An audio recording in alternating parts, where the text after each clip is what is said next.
Hello, welcome back to another Pen Talk. Thank you very much for joining me and participating in my exploration of the wide world of pens. And today is what I would call a throwback video. Yes, we have a Parker pen case. And if we open it up, oh, yes, they do go around. We'll see two Parker pens. They could be 88s, Plessé Vendome, Rialto. They use this style for a lot of models. If we look at the little tag that came with the pen, we'll see it's a holiday gift. You get a free matching ball pen, a $50 value, with the purchase of a matching fountain pen at $65. And you may say, when did I buy this? And we see the date, April 17th of 1993. You may ask, where did I buy it? Well, it came in this outer sleeve. They're really promoting the complimentary ball pen. Yes, and if we flip it over, we'll see the little label here is that $65 describing what it is, and we'll see a symbol that hopefully some of you may recognize. This came off, yes, I save everything. So it wasn't at a discount. Yeah, I paid the $65 price, but I got a ball pen with the fountain pen. So let's explore this set, talk a little bit about the history, and see how that pen might write. So you may ask, why do I have these? Well, to be very honest, I don't know. I don't remember. I bought a lot of stuff. Did I ever use these? There's a little bit of ink in it when I cleaned it out, but not significant amounts. So one of the nice things I noticed is that the fountain pen has a little gold insert where the ballpoint just is black. So if these are sitting in your shirt, you can tell one from the other. And there's a nice band there at the bottom of the cap that says Parker, made in UK. Yes, these are made in the UK. So put the ball pen aside and look more closely at the fountain pen. As we expect, it's a pull-off cap, feels fairly secure. You can see how the end of that section is designed to fit into the liner in this metal cap, metal barrel. It's a metal pen. And as it is, it fits okay in the hand. It's not a big pen. It's small. That section is small. It's not a comfortable pen, which is probably why I didn't write with it much. And the cap does post securely, and it doesn't really change the balance that much. So this is definitely a pen you could use posted if you wanted to. And just a quick look at the ballpoint. Yeah, similar design, pull-off cap, and we'll just see that ballpoint. So when I did some research, this seems to have been replaced with the Parker IM as far as Parker's, I would say, middle to low tier pen. And the pricing is pretty substantial. These pens are available, fairly readily available.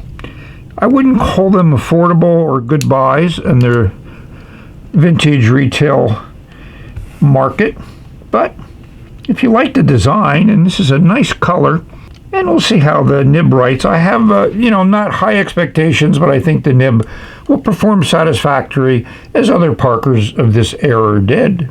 Here's just a quick comparison of the 88 with the 25, which was a predecessor.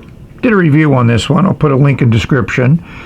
And then, for some reason, Moonman Mahjong decided they would make their own version. And I did a review of this pen also, which there will be a link in the description. I think the 25B, I like that design better. I like the clip. There's a million pens with versions of the Aero clip, but very few pens with a clip like this. And I like how they put the Parker logo there. Here it just has a spade logo, I think. But this is when Parker was, I would say, not at their height. They were doing the Centennial that dual fold model, which is still nice, and I had a few of those from this time frame, the 90s. But let's look at something else which kind of indicates where Parker was going. So here's another pen that I own that you've never seen before. Yes, it's a Parker IM. The pen is still made. This is a classic black and gold pen. Yes, it's still in the bubble wrap. They give you a cartridge. I don't think they give you a converter. But what I found interesting about this, number one, why do I have it? Well, back when I was working 10, 15 years ago, we used to exchange gifts at Christmas, drawing names out of a hat or something like that. So someone knew I was into fountain pens, so they got me this as a gift, which I thought was a very nice gift. If we flip it over, we'll see, the classic descriptions on the back of a bubble wrap. But as we scroll down, we'll notice something interesting. Yes, it's an IM pen, gold trim, pen made in China, refill made in France. That's an interesting combination. And this is when Newell or Rubbermaid owned Parker. You can see there's a 2010 there, so that's probably about when this was given to me. But Parker's making pens in China. Isn't that interesting? So much to my surprise, there were a lot of converters in that box that had the Parker pen. So the section is an indicator of the age of the pen because it has this metal threaded bit at the end. And that nib has seen better days.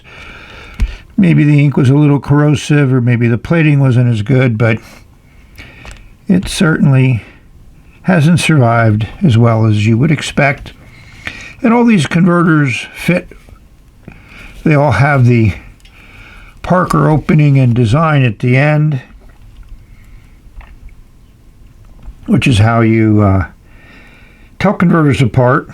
That opening is critical to fit and seal well.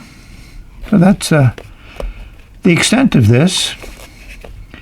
If we look closely at the clip, it seems this one has survived a little bit better than the nib did, but then this is not in touch of ink. And it's a relatively, it's good, elastic, not much of a gap there, so jeans may be a problem. When I get a new ink, I find a lot of good places to put it. So this is the Mahjong ink. Yeah, I think it's a nice color to go with the Parker pen.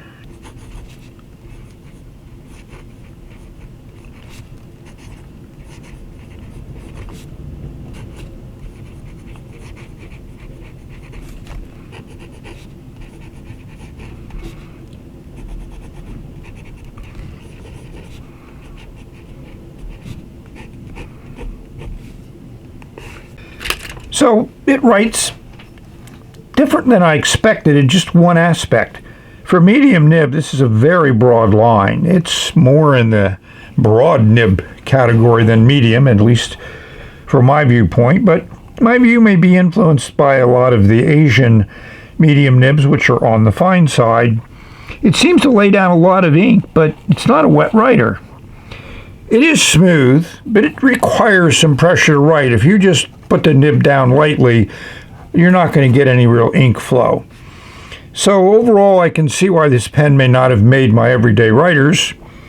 The size, that nib is just uninspiring. But I wanted to show you a little piece of history, put it in some perspective for those of us that enjoy our fountain pens of all types and varieties, and enjoy the whole industry and hobby that we are part of. So we reached a conclusion of this short video. Like I said, I have a number of pens like this that have been in my collection for many years, and I feel motivated to share them with you, maybe give you some perspective of the pen industry. Like I mentioned, to me, the 80s, 90s, and 2000s were not the high point of fountain pens.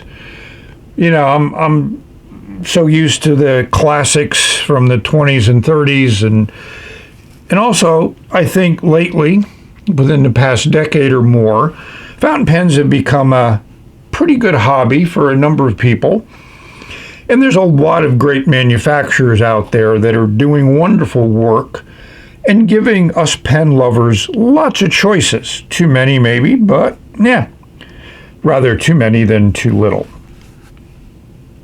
So with that, I hope this video finds everyone safe, healthy, and happy, enjoying your pens, enjoying this hobby that we all share, or just enjoy watching videos about pens, whatever floats your boat.